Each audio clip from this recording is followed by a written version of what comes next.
Bonjour et bienvenue sur notre chaîne d'information. Pour recevoir l'actualité chaque jour, n'oubliez pas de vous abonner et d'activer la petite cloche.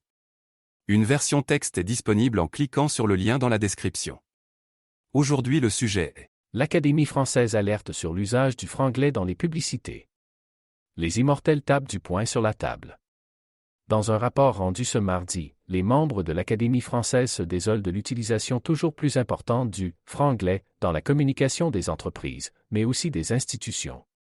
Les pick-up stations de la Poste, les French Days de la Fnac, l'application Zenway de la SNCF, où sont, alors, Ready to We Go.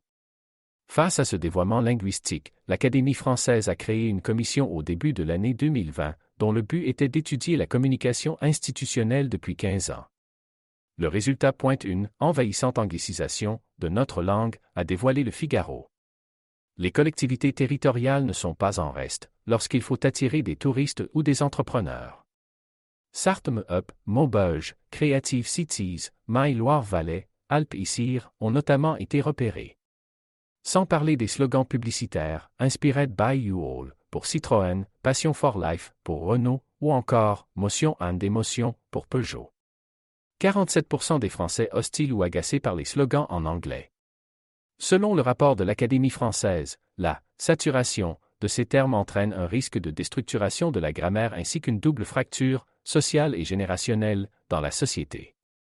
Le vocabulaire anglo-américain est souvent considéré à tort comme bien connu du public en général, mais ne touche qu'une frange réduite, privilégiée, éduquée, de la population, alerte ainsi l'institution.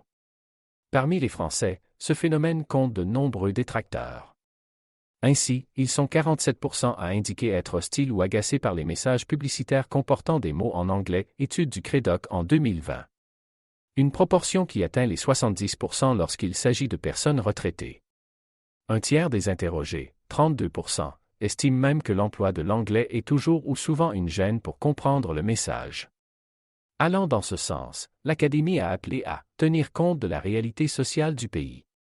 En cette période d'élection présidentielle, elle peut s'appuyer sur un autre point de l'étude du Crédoc, qui indique que 65% des Français estiment utile qu'une loi garantissant l'emploi du français dans la société, entreprise, médias, soit créée. J'espère que cette information vous a été utile. Vous pouvez vous abonner à la chaîne pour suivre nos informations. Vous pouvez débattre avec courtoisie ou poser vos questions dans les commentaires. Une version texte est disponible sur notre blog, le lien est dans la description. Merci et à bientôt.